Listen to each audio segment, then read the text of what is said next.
Awesome. Bedros, well, we're back again, man. I'm super excited, man. It's been awesome to be able to sit down more often. Obviously, we've done it. The first time we recorded was last year in May sometime. And, we since then shot a couple videos, and it's been cool. The response has been awesome. People have been reaching out, I'm sure to you, but to me as well, where they're like, man, I love the content, and they love hearing about your mindset and your perspective on things. Right on. I was telling you before the camera started that I was working out at a local gym here, and a dude who, he's a subscriber of your podcast, of the show, he's like, hey man, you're Bedros. I learned about you on Lheighton's show. And I was like, holy crap, man. Yeah, that's it. So like the impact you're making, the show's making is awesome, man. So let's roll. Yeah, it's super awesome, man. I'm glad to be able to sit down and just kind of share perspectives on different things, So today I think it would be a good topic to talk about mindset a little bit, because it made me think. Someone reached out to me and they were talking about, they love the way that you speak and your perspective on how you think about certain things. So for example, in business, they were talking about some of the stories you shared, and I was like, well, that's because he's got a lot of experience. He's been through this, and this. And I think a lot of people are curious about your mindset and how you've gotten to the point you are now. But that kind of led me down a rabbit hole of, okay, well, yeah, he thinks that way now, but kind of what are some of the things that you had to go through to get there? Because I think a lot of people have insecurities that stop them. Right? Everyone has insecurities, but I think a lot of people, they have some that cripple them, and they won't even move forward in fear of what people may think, the stuff that they're going to have to go through to get there, and they just allow it to stop. So what are some things that you went through, and kind of how did you get past that point? So that's a really good question, and I'm gonna kind of frame it up first, because if I could go back, like I'm teaching Andrew, my son, who just turned 16. You teach him how to skate, to be this way. Are we allowed to use the F word on your show here? It's cool. Yeah, don't worry. Okay, 'cause I just I want to be respectful. I know, you're like, family show. Yeah. It's a family show. But if you need to beep it out, beep it out. But this, I have to use this word to explain. I always tell people, I go, there's a muscle in the human body that most people don't train, don't work out. They go, what muscle? The legs, the calves. Most guys don't do legs and calves. I'm like, no, not that. Shoulders. I'm like, no. It's the I don't give a muscle. There's a I don't give a muscle that has to get a lot of sets and reps in order for this muscle to develop. And here's what I mean. The I don't give an F about what you have and what you value, because this is what I want and what I value. A lot of people will determine their worth and value based on what their favorite stars. And this is why when when Jordan started wearing specific Nikes, everyone wants Jordans. And then when LeBron starts wearing these, this is why we're so led by others that we look up to. And we go, oh, you know what? He gets to say what's cool. And I got a good friend, and you know him. You may have met him, Steve Eckhart. He is one of the instructors for the project that we run, the men's development program. And he wears 2 different color shoes. Same shoes, just 2 different colors all the time. And the story behind it is so powerful, and it really encapsulates this mindset of I don't give a muscle. Because the moment you stop giving F's of what other people think of you, your identity, the amount of income you make, how you want to live your lifestyle, it's like this freedom that you experience. But until then, it's almost like you're shackled in life. And so most people walk around feeling like they need to impress, they need to get approval and validation from others, especially the people that they look up to. Right. And that's not always the case, man. And so let me explain Steve's situation with the shoes. When I met him, I was like, hey man, you got 2 different color shoes. What's up with that? He goes, yeah, my shoe collection is expensive because any shoe I like, I have to buy 2 of different colors. Right.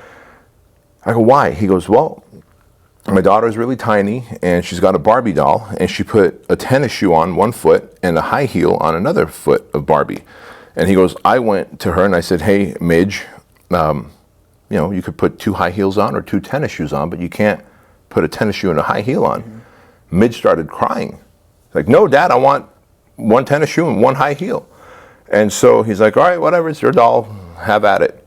Later that day, they were going to go to a family dinner. And they go, hey, Midge, go put on your shoes. She comes back with 2 different pairs of shoes on, just like her Barbie doll, right? And they're like, hey, you can't do this. Right. Now we got to draw the line. You can't have 2 different pairs of shoes on. People are going to think you're crazy. People are going to think you're crazy, right? And so he and his wife are just trying to get Midge to take off the one pair and put on the matching set, and she just won't. She's crying. She's holding on to the banister like, there's no way you're going to put me back into the house. And so they're like, you know what? Fair enough. And that right then and there, Steve decides, hey guys, the whole family, the son, the wife, and him, he goes, we're all going to wear different color shoes. Because Midge is right. What do we care what people think? We've never cared. And his whole, when he ran his gyms, it was called Freak Fitness, and his whole thing was fly your freak flag. Like, just do you, be you, the authentic you. And so he goes, you know what, guys, we're going to support Midge, and we're going to wear the same mismatched shoes. And so they did, and that day it started, and the whole family, ever since, it's been like 8 years that I've known him now, and Midge is now a young lady, they wear mismatched shoes. And it's still the same. Yeah, the whole family. And what's really neat about that is that that is them exercising their sets and reps of the I don't give a muscle. Because, and if you are okay with people looking at your shoes and doing a double take and asking you like, hey, what do you got different color shoes on?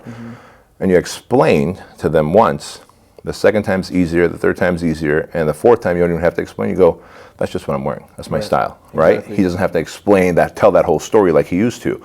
And that's training of that muscle. And so if I could go back to the 10-year-old, 15-year-old version of myself, the one thing I would say is you don't have to get anyone's approval or validation, because you have to figure out what you authentically want in life and go after that. Dude, I've got a watch collection. And in fact, I remember one person saying that if your watch costs more than $10,000, it's a timepiece. So I've got a timepiece collection, Lheyton. And you've known me long enough now, I don't even wear watches anymore. But when I was just coming up, right after I stopped training your mom in that boot camp that I was doing and started Fit Body Boot Camp, the first like $1 million that I made, I was like, you know what? Rich people wear Rolex. I'm going to go get me a Rolex. Now I got me a Cartier, and then I got a Patek Philippe, and then I've got the next one, and Bell & Ross, and before you know it, I got a watch collection. I didn't have enough wrists. I don't even like wearing those heavy, chunky watches because I work out, and it gets in my way. But I figured that was the identity, because I wanted the approval of people that I looked up to who were rich, and I wanted them to go, hey, I see the watch on your hand, you're doing well. These days, you see me walking around town in shorts, tennis shoes, and a t-shirt, hat backwards. You would never know that I'm probably one of the richest guys in town, because I look like a hobo, but I'm so comfortable in my skin. I don't have to wear these false identities, which is what that is. And so, you ask, well, how did you get the mindset? The mindset is literally from going through so much hardship in business that at some point you just learn to cut to the chase. Like, I've been through so much crap in business. Like, anyone who's done anything of a high level of achievement, like a super athlete that's won like 7 championships, they've gone through so much crap. I remember watching that documentary with Jordan. Oh, shoot, what's it called? You know what I'm talking about? Dance? Last Dance. Yeah. Last Dance. Incredible. Incredible documentary. You could see his progression where, like, towards the end of his career, he just knew he's a badass. He knows that he's Michael. He would walk into the other team's locker room, like, hey, lace him up tight. It's going to be a long night for you.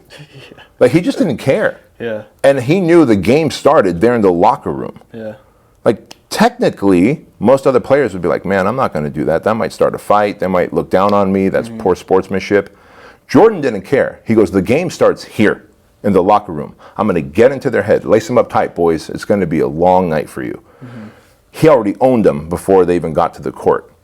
But the only reason Jordan can be that comfortable in saying that and not caring what the commissioner says, what his head coach says, hey, that's bad sportsmanship. That's not what a gentleman does, right?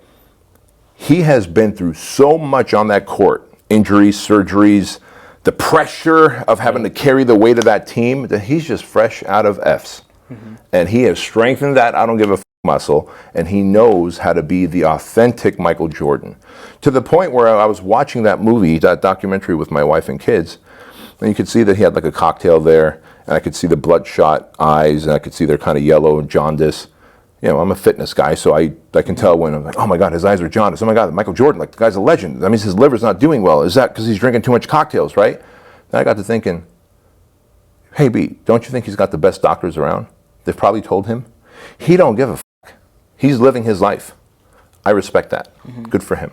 Definitely. And that's what most people need to do, is put themselves under so much pressure, get so good at what they do, whatever it is in life, that pressure, that the suffering, the stress sheds all of these false identities and this need for approval, validation, and to get an attaboy, pat on the back, where you're like, you know what?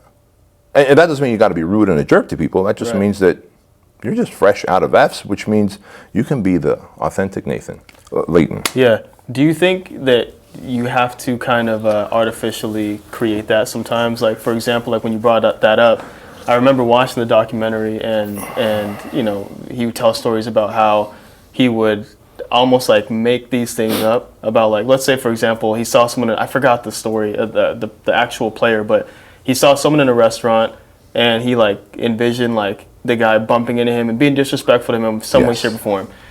And then they go back, and it actually didn't even happen. He just had to tell himself that it happened. So then when he's on the court, he was so angry just on him that he just killed him. You know what I'm saying? So do you feel like, is that like a specific kind of winner, like a champion mindset, or is that something you can artificially create where, you know, for somebody who's having a hard time with that? You nailed it. You nailed it. Now, we've all heard the term fake it till you make it, right?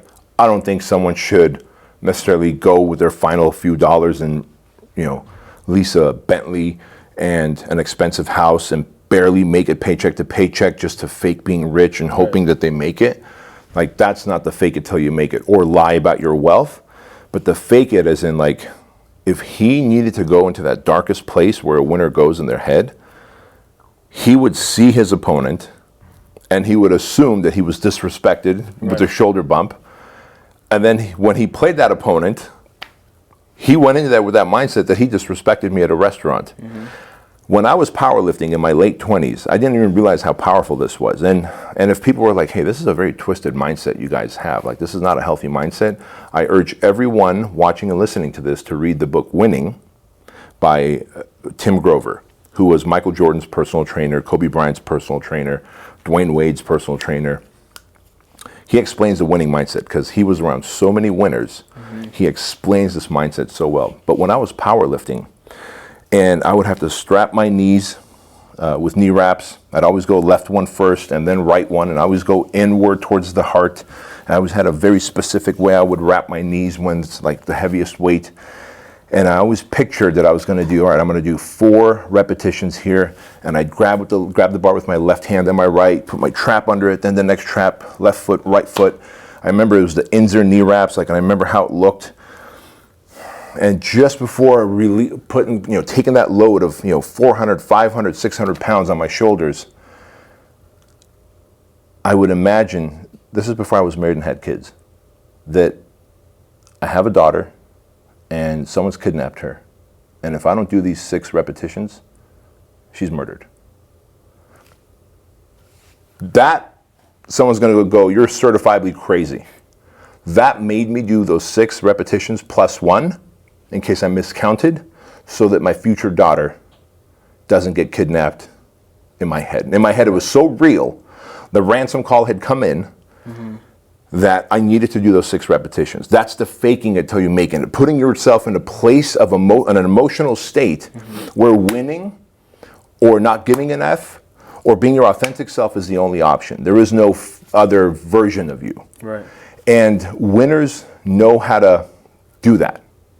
I could sit here comfortable in shorts and have this conversation just like I could in jeans. There was a time where I'd be like, oh, Lheyton, I got to text you and be like, man, I don't have jeans, so let's put this off for another day. Like, I don't care. My message is the same. Exactly. This body is a vehicle for the consciousness that I am, that through my life experience, I've become an oracle, and I can communicate a message.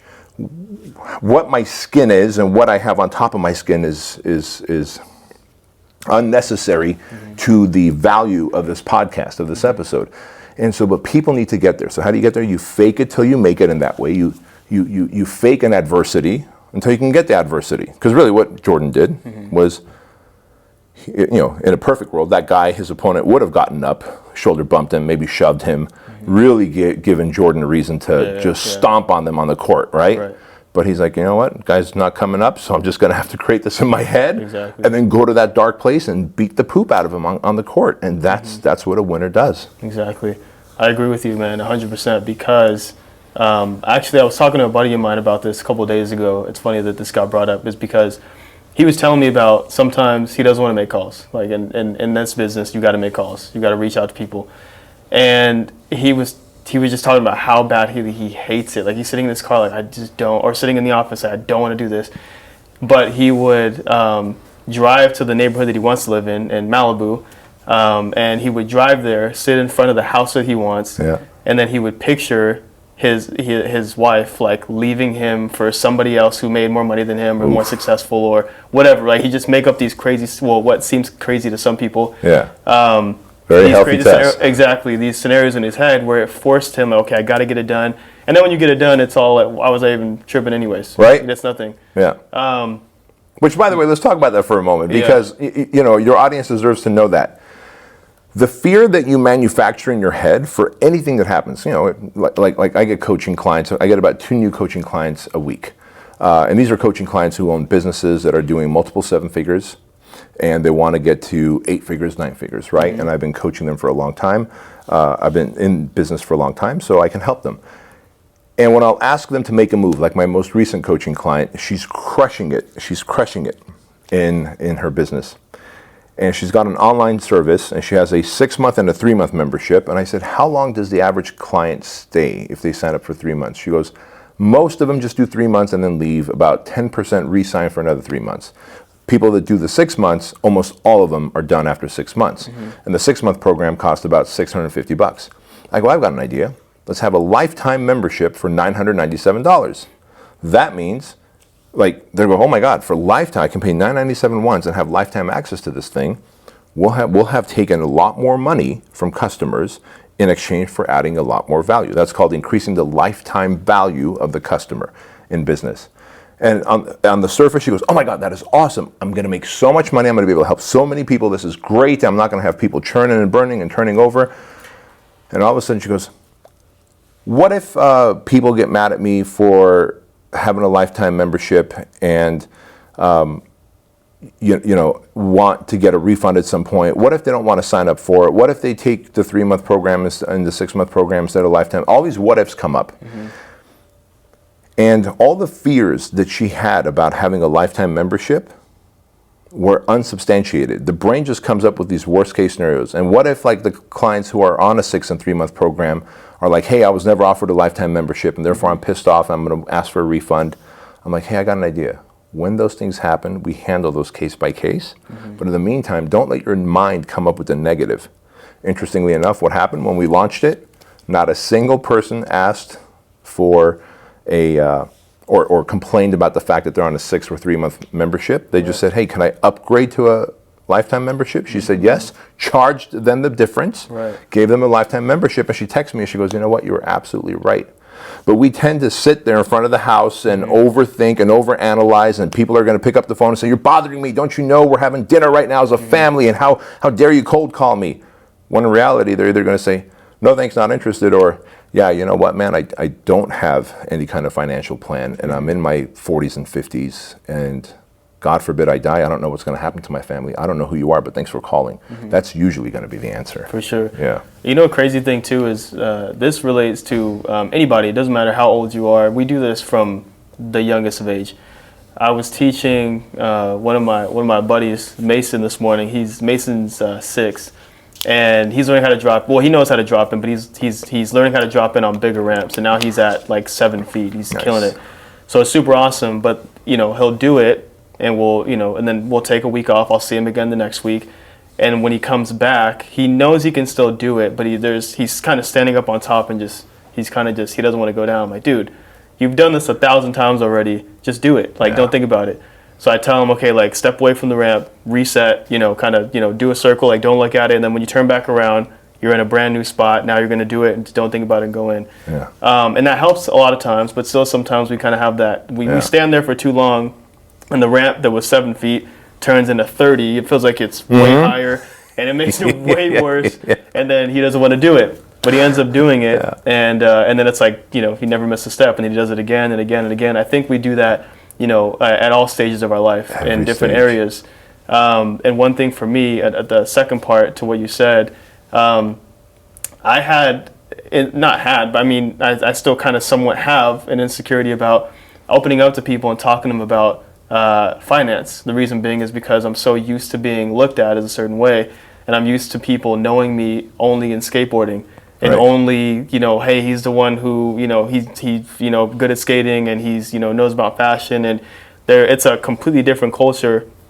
But then I had to think about, I was like, well, my insecurity isn't as important as the value that I'm going to bring to people, bringing this stuff, to light and talking to them about, okay, we need to make this a cool topic. We need to, figure out how to put a plan together for you. We need to, learn about this stuff in our 20s versus some of the other people that are their 40s, 50s, and they're not even, they're just starting to think about that stuff. And so I think sometimes we have to kind of think about the value that we're bringing, because sometimes people, they want to start a business, they just don't do it because they're in fear of what people may think or may say.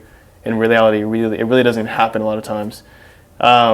What is something for you, what story comes to mind if I were to ask you, do you have a moment where you had to kind of, like a fake it till you make it moment, or something where you kind of had to check yourself to be like, okay, I know that I should do this. I don't really want to, but I have to do it in order to get A, B, or C. Like what story comes to mind? A very clear image comes to mind. It's so funny you asked this.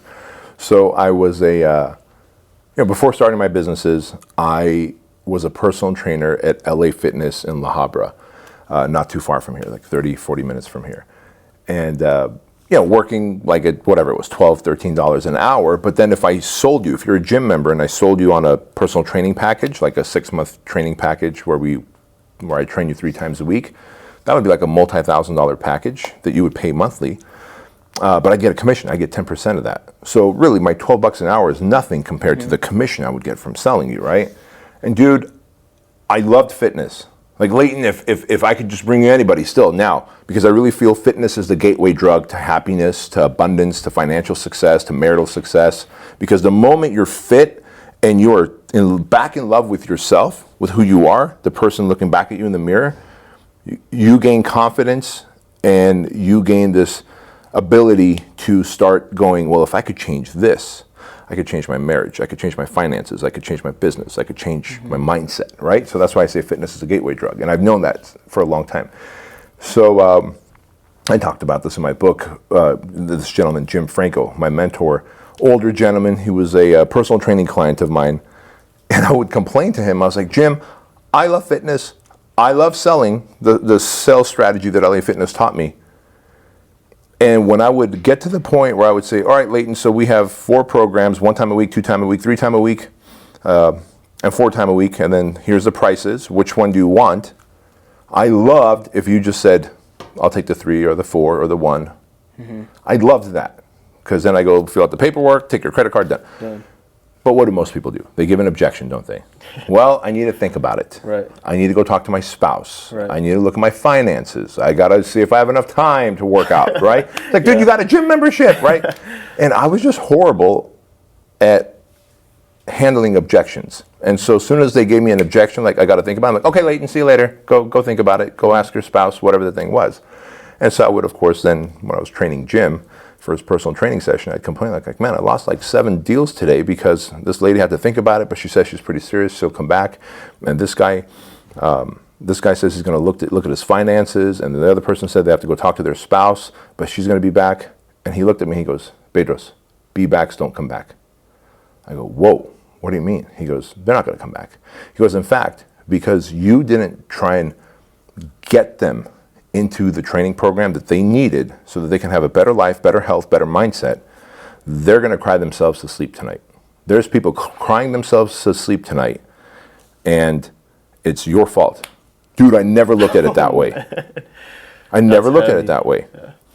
And I said, Jim, how do I handle objections? And he was a closer, like he was a sales. He started working with me, and dude, I made it a new rule that it wasn't about me and how I feel. Because, you do feel kind of slimy when someone's like, I got to think about it. And you're like, well, what do you need to think about? Right. And they go, I got to think about my finances. Well, here's a pen and paper. Let's start looking through your finances, right? Yeah, let's now I could sit here and make you feel so uncomfortable, uneasy, that you're either going to buy or you're going to leave. But there is no, I'm not going to let you walk. Exactly, no maybes, yeah. Exactly, no maybes. And so Jim got me to that point where I knew, like, hey, these people, they're going to walk and they're going to cry themselves to sleep. And then I added another level of complexity, which was, and oh my God, what if they go buy some goofy little infomercial exercise machine that doesn't deliver results? Now not only are they crying themselves to sleep every night because they're not working with a real personal trainer, but they went and bought some bullshit exercise gadget that doesn't deliver results. Right. And so they're like, well, I tried everything. And it's like, no, you didn't. And all I did is I let them down by not overcoming their objections and really giving them pressure with positivity, which is really what that is. Like, if you're going to overcome objections, you're putting pressure on the person with positivity and saying, look, it's a free country. You can get up and leave any time. But if you're still seated here, I'm still going to keep pressuring. Why do you think your spouse wouldn't let you? Doesn't your spouse want to see you fit? Mm-hmm. Yeah, she wants to see me fit. So then what is it? Oh, it's the money. Oh, so it's not a spouse issue. It's a money thing. Right. Let's talk about the finances. Maybe it's not 4 days a week. Maybe you got to start training 1 or 2 days a week and then come a couple more times on your own. Lheyton, have you thought of that? No, I haven't. So Lheyton, then why don't we get you in the 2-time-a-week program? And then when you and your spouse decide that you can financially afford it 3 or 4 times a week, then we can do that. Fair enough? Yes. It's like, oh my God, I knew how to get a yes now by overcoming those objections. And it only happened because I had to let go of my feelings and how they're going to perceive me. And I kept thinking, like, this person's going to go home and cry themselves to sleep, or they're going to emotionally eat and get fatter, get more out of shape, probably end up in a divorce, something. And when the picture looked that grim, I was committed to overcoming the objection. Exactly. And I feel like this is like, I always have to have our project plug-in, but I feel like that's a perfect segue into talking about that, just because, it sounds like, correct me if I'm wrong, it sounds like that might have been a lot of inspiration of why you want to start in the first place, because just hearing off the end result of all the people that reach out to you, thanking you for everything that you've done for them for those 75 hours. I don't know if you went into it with that mindset of that was at that level, like when they invite you to the weddings and they you guys are like brothers forever now because of that experience. It's crazy. I don't know if you went into it thinking that was going to happen, but obviously you see that that's what it was. Yeah. Is that something that kind of motivated you? Not that necessarily, but did it motivate you more so, even though starting a new business, a new venture is difficult for different reasons, but keeping the end result in mind of I'm bringing people more value than anything. It's not about me. That's exactly it. The moment I stopped, what's weird, man? As humans, we're wired to be selfish, which makes sense. Like when we were cavemen and cavewomen, there's no running water. There's no home. So like you're lucky if you find a little cave and you're like, okay, me and my wife here, we're going to take this cave. This is going to be our little hovel. And then, okay, like quarter mile away, there's a river. So there's my access to water, and we're going to have to take a piece of log and hollow it out, and that's going to be our bowl to carry water. So you have to be selfish. You can't be worried about what the other cave dude's doing in the like. You can't get him water and fire. You got to worry about your water and fire and food, right? And so we're programmed genetically to be selfish, which is why we really care so much about us. Like, I wonder what they think about me. I wonder what they're, if they think I'm a bad person. If I'm da da da da. Well, in reality, I realize the more selfless I've become by thinking I'm just going to go out there and serve humanity. And sometimes serving humanity means telling a guy, like, you think $12,000 for the project is too expensive? What is the cost of a divorce? I tell men this all the time. What is the cost of your business not hitting its full potential? What is the cost of a damaged relationship that continues between you and your daughter because you choose not to heal, so you have everybody at arm's length? And they're like, damn. I go, so pay your $12,000 for the 75 hours of the project and then continue on what you've learned with the project for the rest of your life. And that's called healing. Healing from trauma, healing from abuse, whether it's sexual, physical, emotional, mental abuse, healing from just a belief system that grandparents or aunts and uncles, look, man, if you have grandparents that come from like the Great Depression era, where they wore shoes and their toes were sticking out of it, and there was like a piece of like rubber meat that they all had to share, they are not going to tell Lheyton to be a risk taker. They are anti-risk. They are risk averse. So, those grandparents may have put limiting beliefs on a person because the generation they came from, the Great Depression, food and access to medicine was so sparse that they were like, man, don't take any risks, save everything you can, wear your shoes until your toes are sticking out of it. And you're like, are you kidding? Like, no, that's not what happens now. But soon you start adopting that cheap mentality, right? But to them it was frugal. Right. Now, with a place of abundance and how we live, it's cheapness, but we don't want to take that risk. And if you know this, no risk, no reward. And so what I found is people come to me through the project, men specifically, because it's for men, with all types of belief systems, limiting, like a ceiling on their level of how much they can love, how much they can give, how much they can earn, that either a situation in their life put that ceiling there, or a person or two or three. And the project is there to help them have that breakthrough. And what I didn't realize was the letters I would get from the spouses that you saved our marriage. Not I, but the project saved our marriage, because there's 5 instructors and each of us have our own role in it. Sure. Those 75 hours. I've gotten 4 letters over the past 10 classes of wives saying he was going to kill himself. Like, dude, imagine. I'm so grateful that I didn't know that this guy came into the project thinking that if the project doesn't help me, I'm going to kill him. I'm going to kill myself. But afterwards, I get a letter from a wife saying that, he had said that there's no other hope, and he was just very depressed, and so he was going to kill himself. And I'm like, oh my God. Like, the project is now saving lives. The project is now saving families.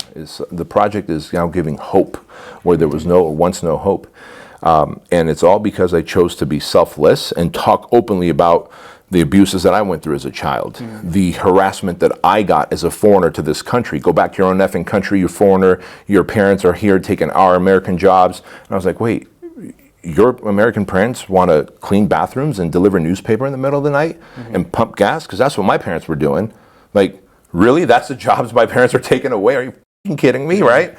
But the reality is, man, the more selfless we can be by serving and giving, the more value we're going to add. And the more value we add, the more reward we get. And the reward comes in 2 ways, meaning and money. Meaning a sense of fulfillment, a sense of significance, that I matter on this planet. I'm helping someone or people. And then some meaning, and then money, because money is a vehicle to freedom. Money allows you to be able to live in a better community, drive a safer car, give your wife and kids the experiences that you didn't have, be able to donate to your church, to a cause, a charity, above and beyond than just 10% tithing. Like, I'm talking like, here's a $40,000 check to build that room that the church has been wanting to build. Like, that's the kind of checks I like stroking, I like writing, and it really gives me a great sense of fulfillment. Awesome. Yeah. I love it, man. The last thing I wanted to ask you was, all right, so in the beginning you said, fake it till you make it. In some instances, obviously you don't want to, put yourself in some kind of physical stress or put your family in a physical stress trying to fake it and keep with the Joneses. But in a sense, to do that. Or lie either. Like, the other part is lie. Like every now and again, you'll hear people flashing, especially on social media, like, yeah, I got this car and I fly on this private jet because of my private jet. Yeah. And then it's like, hey, wait a minute, I recognize that. Those are the hangars in Chino where I fly out of. And I know for a fact that I don't know if you know this, for $3,700, for 6 hours, they'll rent you a private jet to take photo shoots in.